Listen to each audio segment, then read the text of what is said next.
ভুজঙ্গ শয়নম পদ্মনাভং সুরেশম বিশ্বধারং গগন সদৃশম মেঘবর্ণং শুভাঙ্গমং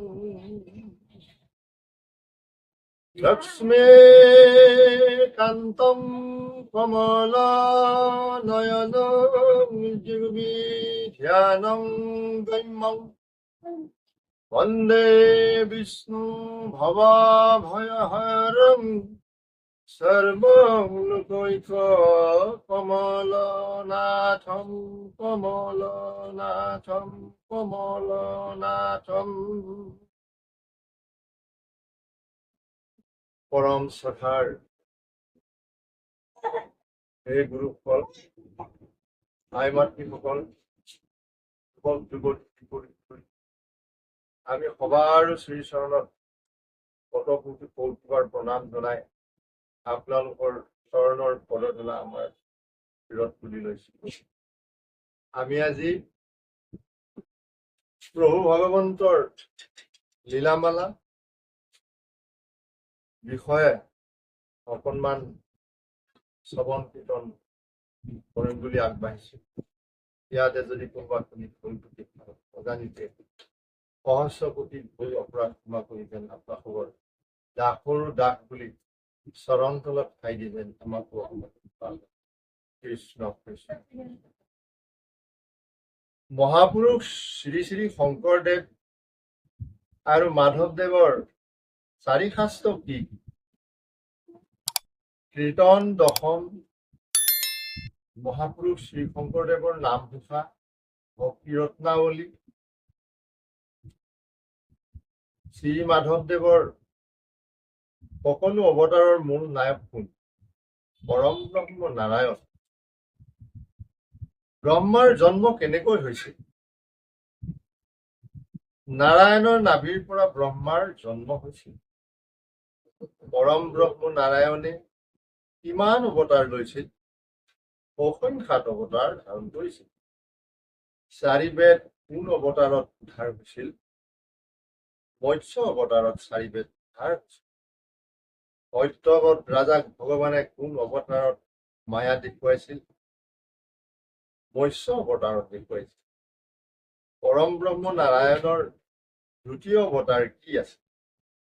পূৰ্ণ অৱতাৰ। পৃথিৱীক উদ্ধাৰ কোন অৱতাৰত কৰিছিল? বৰাহ অৱতাৰ। হিৰণ্যকশিপুক কোন অৱতাৰত বধ কৰিছিল বাৰু? নৰসিংহ অৱতাৰ বধ কৰিছিল। পৰম ব্ৰহ্ম নাৰায়ণৰ দশ অৱতাৰ কি কি? মৎস্য, কুৰ্ম, নৰসিংহ, বৰাহ, বামন, পৰশুৰাম, হলিৰাম, শ্ৰীৰাম, বুদ্ধ, কল্কি। পৰম ব্ৰহ্ম নাৰায়ণৰ চতুৰ্বিংশতি অৱতাৰ কি কি? মৎস্য, কুৰ্ম, বৰাহ, নৰসিংহ, বামন, পৰশুৰাম, হলিৰাম, শ্ৰীৰাম, বুদ্ধ, কল্কি। সনত কুমাৰ, নাৰদ, নৰনাৰায়ণ, কপিল, দত্তাত্ৰেয়, যজ্ঞ, স্বয়ম্ভুমনু, ঋষভ, পৃথু, ধনন্তৰী, মোহিনী, ব্যাস, তাহিহৰি, হয়গিৰি। ভক্ত প্ৰহ্লাদৰ পিতৃৰ নাম কি আছে?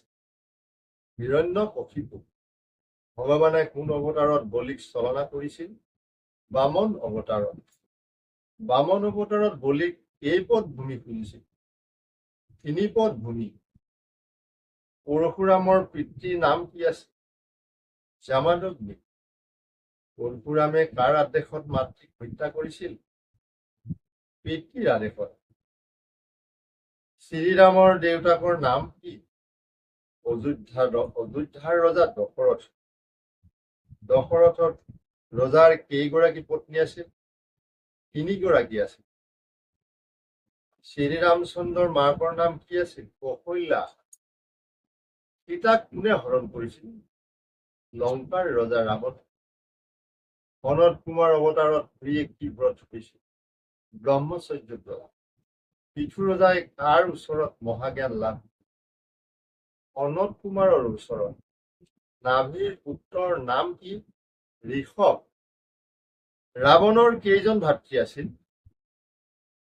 বিভীষণ আৰু কুম্ভকৰ্ণ। ৰামৰ পাদুকা কোনে সিংহাসনত স্থাপন কৰি ৰাজ্য শাসন কৰিছিল? ভৰতে। সীতাক কোনে অগ্নি পৰীক্ষা কৰিছিল? ৰামচন্দ্ৰই। ৰামচন্দ্ৰই একপাত সৰে কাৰ প্ৰাণ লৈছিল? বালিৰ প্ৰাণ লৈছিল। ৰামচন্দ্ৰই কিমান বছৰ ৰাজত্ব কৰিছিল? 10,000 বছৰ ৰাজত্ব কৰিছিল। বেদপন্থ কোন অৱতাৰত চন্ন হয়? বুদ্ধ অৱতাৰত। কলিৰ শেষত কি অৱতাৰ হব? কল্কি অৱতাৰ হব। কলিৰ শেষত কি যুগ প্ৰৱৰ্তন হব? সত্য যুগ প্ৰৱৰ্তন হব। সনত কুমাৰৰ পিতৃৰ নাম কি? উত্তৰ ব্ৰহ্মা। পৃথিৱীৰ আদি ৰজা কোন? পৃথু। নাৰদৰ পিতৃৰ নাম কি আছিল? ব্ৰহ্মা। হাতত বীণা বজাই কোনে হৰিৰ কীৰ্তন কৰি ফুৰিছিল? নাৰদে। নাৰদে কি তন্ত্ৰ প্ৰচাৰ কৰিছিল? পঞ্চতন্ত্ৰ। ব্যাসৰ মাতৃৰ নাম কি আছিল? সত্যব্ৰতী। ব্যাসদেৱে 4 বেদৰ কি কি শাখা কৰিছিল? পুৰাণ, উপনিষদ, বেদান্ত আদি শাখা কৰিছিল। গজেন্দ্ৰক যেতিয়া গাহে গিলে তেতিয়া কাৰ ওচৰত শৰণ লৈছিল? গজেন্দ্ৰে শৰণ লৈ তাহি বুলি। কুন্দে মেৰাই পদ্মপুত ওপৰত তুলি গজেন্দ্ৰে শৰণ লৈ তাহি হৰি। হয়গ্ৰীৱৰ অৱতাৰত কি সৃষ্টি হৈছিল? 4 বেদ। শ্ৰেষ্ঠ ভক্তি 2 বিধ কি? শ্ৰৱণ আৰু কীৰ্তন। ব্ৰহ্মাৰ মানস পুত্ৰ 4 জনৰ নাম? সনত কুমাৰ, সদানন্দ, সনাতন। এই 4 জন বৈকুণ্ঠৰ পাৰিষদ আছে। কলিৰ শেষত কাক কাটি মাৰি শেষ কৰিব? কলিৰ শেষত মেলছক কাটি মাৰি শেষ। মহাপুৰুষে কাক মেলছ বুলি কৈছে? যিসকলে প্ৰাণী বা জীৱ জগতৰ অপকাৰ সাধন কৰে। নাম ধৰ্মৰ 10 অপৰাধ কি কি আছে? ভকত নিন্দা, ভগৱানক ভিন্ন ভাগ কৰা, বিষ্ণু শিৱ নামক নিন্দা কৰা, নামক হেলা কৰা, বেদক নিন্দা কৰা, নামৰ মহিমা উচ্ছেদ কৰিব বিচৰা, নাম ধৰ্মৰ বলেৰে পাপ কামত আকৃষ্ট হোৱা, নাম কীৰ্তন কৰিলে মন নিদিয়া লোক, ধৰ্ম হোম ব্ৰত তীৰ্থত স্নান মহাযজ্ঞ দান নামৰ সমান কৰে যি, ই হল মহাপাতক। নামৰ মহিমা শুনি তাৰ প্ৰতি আকৃষ্ট নহলে নামৰ অপৰাধ। ভাগৱত ধৰ্মত গৰ্হিত কাম কি? যিসকলে সদায় আচাৰ নিয়ম নীতি ত্যাগ কৰে, যিজনে জাত কৰ্ম আৰু আনৰ উৰতনা কৰে, সদায় দম্ভ অহংকাৰ কৰে, সুৰা পাই মিছা কথা আদিত ৰত, নিষ্ঠুৰ বাক্য প্ৰয়োগ কৰা, পুত্ৰৰ দ্বাৰা ধনতে মগ্ন হৈ থকাই ভাগৱত ধৰ্মৰ গৰ্হিত কাম। কলিত সদায় হৰিক স্মৰণ নকৰিলে কি হয়? আত্মঘাত কৰি মৰাৰ নিচিনা হয়। পোকে পৰিচিত কোনটো যুগ শ্ৰেষ্ঠ বুলি কৈছে? 4 যুগৰ ভিতৰত কলিযুগেই শ্ৰেষ্ঠ। সত্য যুগৰ ধৰ্ম কি? ধ্যান আছে। ধ্যান কৰাই সত্য যুগৰ পৰম ধৰ্ম। ত্ৰেতা যুগৰ শ্ৰেষ্ঠ ধৰ্ম কি আছিল? যজ্ঞ কৰা। দ্বাপৰ যুগৰ ধৰ্ম কি আছিল? পূজা। কলি যুগৰ শ্ৰেষ্ঠ ধৰ্ম কি আছিল? ভক্তিভাৱে হৰিৰ নাম কীৰ্তন কৰা। সত্য যুগৰ প্ৰাণীয়ে কলিত কিয় জন্মগ্ৰহণ কৰা ইচ্ছা কৰিছে? অতি সহজতে কলিত পুণ্য লাভ কৰিব পাৰে। কলিত যিসকলে হৰিৰ কীৰ্তন কৰে তেওঁলোক কি ফল প্ৰাপ্তি হয়? কলিত হৰি কীৰ্তন কৰা সকলে বৈকুণ্ঠ লাভ কৰিব পাৰে। যিসকল ব্ৰহ্মবোধি গুৰুবোধি কুকুৰ খায় সেইসকলক কেনেকৈ উদ্ধাৰ হয়? এইসকল লোকে শুদ্ধ হয় হৰিৰ কীৰ্তন কৰি। বিষয় সুখত কেনে ধৰণৰ ব্যক্তি মজি থাকে? যিসকলৰ জ্ঞান আৰু বিৰাগ ভাৱনা। কলিত আন ধৰ্মৰ অধিকাৰ আছেনে? কলিত নাম ধৰ্মৰ বাহিৰে আন ধৰ্মৰ অধিকাৰ নাই। চণ্ডালে হৰি কীৰ্তন কৰিলে অজ্ঞ লোকে নিন্দা কৰে, তেওঁকো যিজনে সমৰ্থন কৰে তেওঁৰ কি হয়? আজন্মৰ পুণ্য হৰে বা নাশ কৰে। উচ্চ বা নিচ্চ জাতিয়ে যদি বিষ্ণুৰ নাম গুণ পৰিৱেশন নকৰে তেওঁৰ কি হয়? পুণ্য নাশি যায় অধোগতি। ৰজুগুণেৰে কৰ্ম কৰি অহংকাৰ ভাৱ আহিলে আনক হিংসা কৰে, তেওঁৰ জ্ঞান ভাৱ নাহে, সৰ্পৰ নিচিনা ক্ৰোধিত হৈ থাকে। বৈষ্ণৱক হাঁহে তেওঁৰ কি হয়? পাপত সমূল অংশে তল যায়। ধন জন স্ত্ৰী যৌৱন মদ অহংকাৰত মত্ত হৈ থাকি বিষ্ণু বৈষ্ণৱক নিন্দা কৰাজনৰ কি হয়? তেওঁৰ জন্ম বৃথা। গুৰু বৈষ্ণৱ বিষ্ণুক ধিকাৰ কৰে, তেওঁক পাৰিলে শাস্তি দিব লাগে, নোৱাৰিলে কাণত সোপা দিব লাগে। এইটো যদি কৰা নাযায় তেওঁৰ কি? কল্পমান নৰকত পচে। গুৰু বৈষ্ণৱক নিন্দা কৰিলে কি কৰিব লাগে? সেই ঠাই পৰিত্যাগ কৰিব লাগে, নাইবা প্ৰাণ ত্যাগ কৰিব লাগে। দক্ষৰ যজ্ঞত কোনে প্ৰাণ ত্যাগ কৰিছিল? সতী। জ্ঞান কৰ্মৰ প্ৰতি স্পৃহা থকাৰ উপৰিও আমাৰ কি থাকিব লাগে? হৰিৰ কীৰ্তন। ব্ৰাহ্মস্কন্ধত শুকে পৰিচিতক কি কৈছিল? শুকে কৈছিল সকলো ধৰ্মতকৈ হৰি কীৰ্তন শ্ৰেষ্ঠ। প্ৰথম স্কন্ধত নাৰদে কি কৈছিল? হৰিৰ কীৰ্তনহে সংসাৰ তৰিব পাৰি। হৰিৰ কীৰ্তন নকৰিলে কি হয়? সকলো তীৰ্থত স্নান কৰাৰ দৰে হয়। জ্বৰ বা মৰাৰ সময়ত বা দুখত আমি কি কৰিব লাগে? হৰিৰ নাম ল'ব লাগে। আমি দেৱ দ্বিজ ঋষি হৈ জানিব নালাগে, সকলো শাস্ত্ৰ জানিব নালাগে, মিছাতে কাম কৰিব নালাগে। তেতিয়া আমি কি কৰিব লাগে? হৰিক ভকতি কৰিব লাগে। বৈকুণ্ঠত দিন ৰাতি হোৱা বুলি গম পোৱা নাযায়, দিন ৰাতিৰ গম পোৱা নাযায়। বৈকুণ্ঠৰ সৰোবৰত কি চৰাই চৰি ফুৰে? ৰাজপুত। বৈকুণ্ঠত কি প্ৰাণীয়ে হৰি গীত গায়? ভোমোৰাই গায়। বৈকুণ্ঠৰ সৰোবৰত কি ফুল ফুলে? পদুম ফুল ফুলে। বৈকুণ্ঠৰ উদ্যানত কি ফুল পোৱা যায়? পাৰিজাত ফুল পোৱা যায়। প্ৰভু নাৰায়ণে কি সিংহাসনত বহে?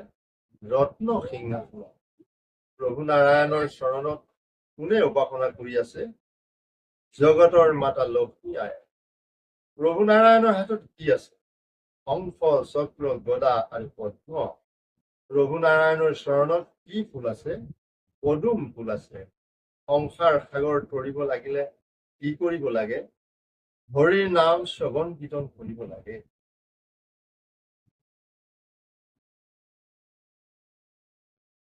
গৃহতে থাকিয়া হৰিক স্মৰীয়া, মুখ্য সাধা হৰি নামে। বাৰু অজামিলৰ কেইজন পুত্ৰ আছিল? 10 পুত্ৰ। অজামিলৰ কনিষ্ঠ পুত্ৰৰ নাম কি? নাৰায়ণ। অজামিলৰ আয়ুস শেষ হোৱাত কেইজন যমদূত উপস্থিত হৈছিল? 3 জন যমদূত উপস্থিত হৈছিল। ভয়তে অজামিলে কাক মাতিছিল? সৰু পুত্ৰ নাৰায়ণক মাতিছিল।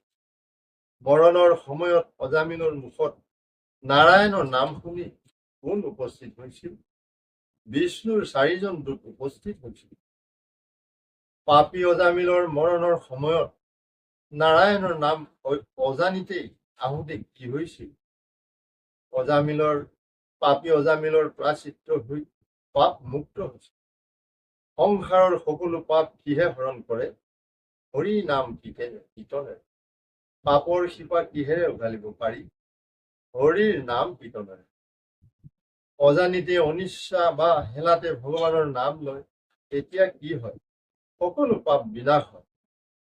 পৰে বা পিছলে সৰ্পে বা ডংকিলে জ্বৰে তাপে পীড়া কৰে, আৰু যমৰ যাতনাৰ পৰা কিহে তাৰণ কৰে? হৰিৰ নামে।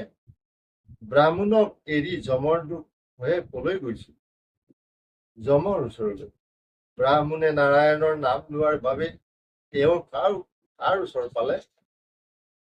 বিষ্ণুদূতে বৈকুণ্ঠৰ নাৰায়ণৰ ওচৰলৈ লৈ গ'ল। যমৰ দূতে কান্দি কান্দি যমৰ আগত কি বুলি ক'লে? যমৰ দূতে যমৰ আগত কান্দি কান্দি ক'লে, এই যে ব্ৰাহ্মণে নাৰায়ণৰ নাম লোৱাৰ বাবে ব্ৰাহ্মণক চাৰি সিদ্ধে আমাৰ পৰা কাঢ়ি লৈ গ'ল। ভগৱানৰ নামৰ মহিমা কোন কেইজন ভকতে জানে?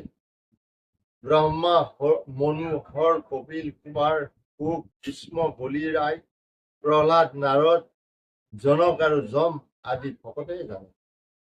ভগৱানৰ নামৰ মহিমা জানিলে কি হয়? দুৰ্লভ মুকুতি পায়।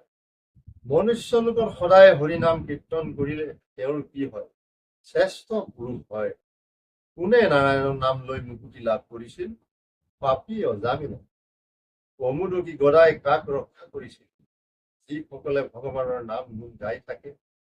যমে কাৰ ওচৰৰ চপাৰ বাবে বাৰণ কৰিছিল? বৈষ্ণৱৰ ওচৰত। যমে কাৰ পৰা ভয় কৰি আঁতৰি থকাৰ কথা কৈছে? ভগৱানৰ ভকতৰ পৰা। যমে কোন থানত ৰোধ যাব মানা কৰিছে? হৰি কীৰ্তনৰ ধ্বনি যি থানত চলি থাকে। যিসকলে কৃষ্ণৰ কথা শ্ৰৱণ কীৰ্তন নকৰে তেওঁলোকক যমে কি কৰিব কৈছে? তেওঁলোকক হাতে গলে বান্ধি আনিব কৈছে। যিজন হৰিৰ চৰণৰ বিমুখ, কৃষ্ণ কথা নুশুনে, আনৰ অমংগলৰ কথা ভাবে, তেওঁৰ কি শাস্তি হয়? সিটো পাপিষ্টক জৰিৰে বান্ধি লোহাৰে কোবাই আনে। মহাযোগীজনে ব্ৰহ্মাক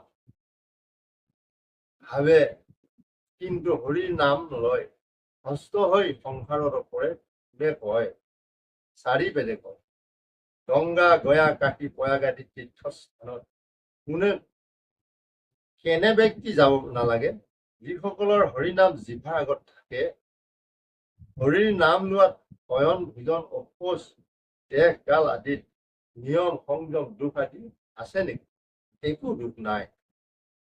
ব্ৰহ্মচাৰী, গৃহবাসী, বনবাসী, সন্যাসী, জ্যোতিয়ে হৰিৰ কীৰ্তন এৰি আনত গতি পায় নেকি?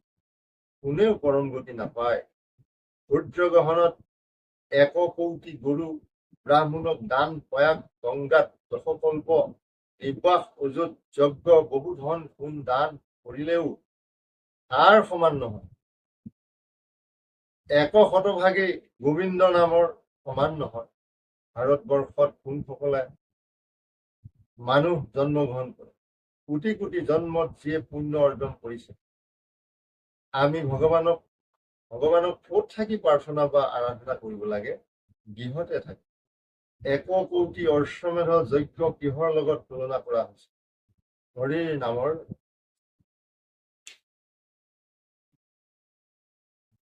বিষ্ণু ভকতৰ সংগ লইবা প্ৰথমতে, গুৰু মানি শুশ্ৰূষা কৰিবা ভালমত। ব্ৰহ্মাৰ মানস পুত্ৰ 4জনক বৈকুণ্ঠ পোৱাৰ সময়ত কেইবছৰ হৈছিল? 5 বছৰ হৈছিল।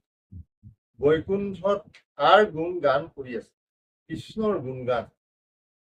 গোবিন্দ নামৰ বাহিৰে বৈকুণ্ঠত অন্য কথা আলোচনা কৰিলে কি হয়? নৰকত বাস হয়। সদায় যিসকল লৰে হৰিৰ কীৰ্তন কৰে তেওঁলোক ক'ত থাকে? বৈকুণ্ঠত বাস হয়। বৈকুণ্ঠত নাৰায়ণে ক'ত শুৱে? অনন্ত শয্যাত শুৱে। বৈকুণ্ঠত 4 সিদ্ধক প্ৰহৰীয়ে কিহেৰে ঠেলি দিছিল? বেতেৰে ঠেলি দিছিল। বৈকুণ্ঠত দুইজনক 4 সিদ্ধে কি কৈছে? বৈকুণ্ঠবাসী বৈষ্ণৱ নহয়। 4 সিদ্ধে কি বুলি অভিশাপ দিছিল? অসুৰৰ যোনিৰ পৰা জন্মগ্ৰহণ কৰিব বুলি অভিশাপ দিছিল। বৈকুণ্ঠৰ দুজনৰ নাম কি আছিল? জয় আৰু বিজয়। জয় আৰু বিজয়ক 4 সিদ্ধে কি শাপ দিলে? চন্দ্ৰ শাপ দিলে। প্ৰভু নাৰায়ণে কি মণি পিন্ধিছিল? কৌষ্ঠৱ মণি। সেৱকে যদি কৰে অপকাৰ, এই দুখৰ ভাগী কোন হয়? এই দুখৰ ভাগী স্বামীও হয়। ভগৱানৰ গুণগান কোনসকলে নকৰে? অজ্ঞসকলে। প্ৰভু নাৰায়ণে জয় বিজয়ক কি বুলি প্ৰভুত দিছিল? বৈৰী ভাৱে মোক চিন্তি এই ঠাই পাবা। জয় বিজয়ৰ দ্বিতীয় কল্পটোৰ নাম কি? হিৰণ্যাক্ষ, কশিপু আৰু হিৰণ্যাক্ষ। হিৰণ্যাক্ষ কশিপুৰ পিতৃৰ নাম কি আছিল? কাশ্যপ। হিৰণ্যাক্ষ শিপুৰ মাতৃৰ নাম কি আছিল? দিতি। কলিকালৰ মূল ধৰ্ম কি?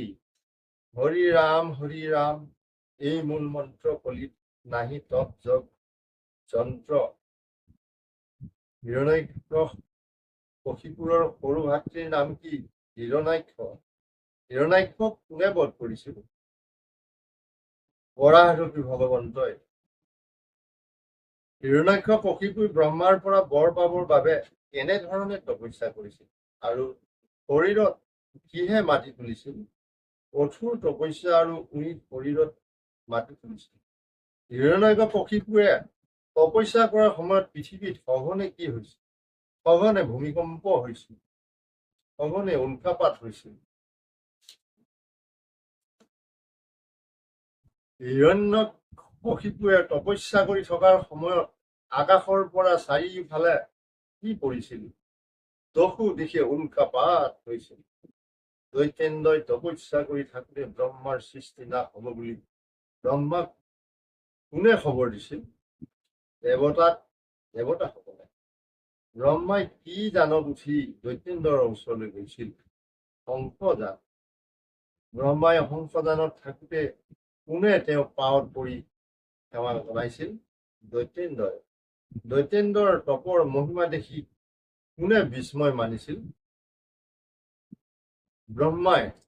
হিৰণ্যকশিপুৱে ব্ৰহ্মাৰ পৰা কি বৰ বিচাৰিছিল? দেৱতা ব্ৰহ্মাৰ সমান মহিমা লাগে এই বৰ। ব্ৰহ্মাৰ পৰা কেনে বৰ দৈত্যেন্দ্ৰই বিচাৰিছিল? তুমি সৃষ্টি কৰা জীৱ জন্তুৰ হাতত মৰণ নহয়, কৈলোকৰ লোকে মুঠ শৰণ লওক। ৰাতি দিনত মাৰিব নোৱাৰে, অস্তে শস্তে মাৰিব নোৱাৰে। তোমাৰ সমান মহিমা মিলে মোক এই বৰ লাগে। বৰ লাভ কৰি দৈত্যেন্দ্ৰই কিমান বছৰ ৰাজত্ব কৰিলে? অসংখ্য সহস্ৰ বৰিশ। হিৰণ্যাক্ষ কশিপুৰ কেইজন পুত্ৰ আছিল? 4 জন। প্ৰহ্লাদৰ পিতৃৰ নাম কি? হিৰণ্যাক্ষ কশিপু। শুক্ৰাচাৰ্যৰ পুত্ৰজনৰ নাম কি? খণ্ডা অমৰ্ক। প্ৰহ্লাদক কি শাস্ত্ৰ পঢ়োৱা হৈছিল? বামানয়। প্ৰহ্লাদৰ গুৰুৰ নাম কি আছিল? খণ্ডামৰ্ক। প্ৰহ্লাদক পিতৃয়ে কোলাত লৈ গুৰুৰ পৰা কি জ্ঞান লাভ কৰিলে বুলি সোধাত তেওঁ কলে, তপোবনে একচিত্তে আৰাধ্যা হৰি। মাধৱৰ 9 বিধ ভক্তি কি? শ্ৰৱণ, পূজন, স্মৰণ, অৰ্চন, পদসেৱন, দাস্য, ককীৰ্ত, বন্দন, আত্মনিবেদন। কোনে 5 বছৰ বয়সত লগৰীয়াসকলক হৰিক আৰাধনা বা ধ্যান কৰাৰ বাবে উপদেশ দিছিল? প্ৰহ্লাদে দিছিল। দৈত্যেন্দ্ৰৰ 4 জন পুত্ৰৰ ভিতৰত কোনজনে বিষ্ণু ধৰ্ম গ্ৰহণ কৰিছিল? প্ৰহ্লাদে। প্ৰহ্লাদক ফুলেৰে হানোতে ফুলৰ কি হৈ গৈছিল? প্ৰহ্লাদে বিষ্ণুৰ নাম লোৱাত ভোটা হৈ ফুল উফৰি পৰিছিল। প্ৰহ্লাদক হাতীৰ দ্বাৰা দাঁতেৰে হানোতে কি হৈছিল? হাতীৰ দাঁত শিৰিল অকামিলা হৈছিল। প্ৰহ্লাদক জলত ডুবাই ৰাখোতে কি হ'ল? বিষ্ণুৰ নাম লৈ থাকোতেই একো ক্ষতি নহয়। পৰ্বতৰ ওপৰৰ পৰা তললৈ প্ৰহ্লাদক পেলাই ইয়াত কি হৈছিল? বিষ্ণুৰ নাম লৈ থাকোতে তেওঁৰ একো ক্ষতি নহল। বিষাক্ত সৰ্পৰ দ্বাৰা দংশন কৰোতে প্ৰহ্লাদ আৰু সৰ্পৰ কি হ'ল? প্ৰহ্লাদৰ একো ক্ষতি নহল, কিন্তু সৰ্পৰ দাঁত ভাঙি গৈছিল। প্ৰহ্লাদক গাত খান্দি পোতাত আৰু বিষ পান কৰোৱাত কি হৈছিল? প্ৰহ্লাদে বিষ্ণুৰ নাম লৈ থকাত একো হোৱা নাছিল। প্ৰহ্লাদক হাতে গলে বান্ধি অগ্নিত পেলোৱাত কি হ'ল? হৰি নাম লৈ থকাত প্ৰহ্লাদৰ একোৱে নহল। প্ৰহ্লাদক বিভিন্ন শাস্তি দিয়াৰ পাছতো তেওঁৰ কিবা অনিষ্ট হৈছিল নে? নাই। প্ৰহ্লাদৰ গাৰ নোম এডালো হানি নহল আৰু ভয় নকৰিলে। দৈত্যেন্দ্ৰৰ মুখ দেখি খণ্ডামৰ্কৰ কি হ'ল? খণ্ডামৰ্কেই কান্দিব ধৰিলে। প্ৰহ্লাদে দৈত্য দানৱৰ শিশুসকলক পুনৰাই কি শিক্ষা দিবলৈ ধৰিলে? হৰিভক্তি জ্ঞান, সংসাৰত হৰিভকতিৰ বাহিৰে একো নাই বুলি শিক্ষা দিছিল। মহাপুৰুষ শংকৰদেৱে মানুহৰ বয়স কিমান বছৰ বুলি কৈছে? 120 বছৰ, অৰ্থাৎ 40 বছৰ। মানুহে অৰ্ধেক সময় কেনেকৈ কটায়? মানুহে অৰ্ধেক সময় নিদ্ৰাত কটায়, প্ৰায় 50 বছৰ।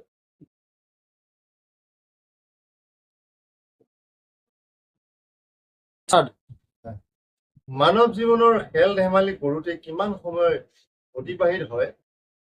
20 বছৰ যায় উমলন্তে 20 বছৰ। মানুহৰ ধন ধান উপাৰ্জন কৰোঁতে কিমান বছৰ যায়? 10 বছৰ। 10 বছৰ। মানুহৰ বৃদ্ধকালত কেইবছৰ কটাবলগীয়া হয়? মানুহৰ 20 বছৰ। এই সময়ছোৱাত দেহৰ একো পৰা শক্তি নাথাকে। কুমাৰ কালত ভাগৱত ধৰ্ম কোনে কাক ধৰিব কৈছিল?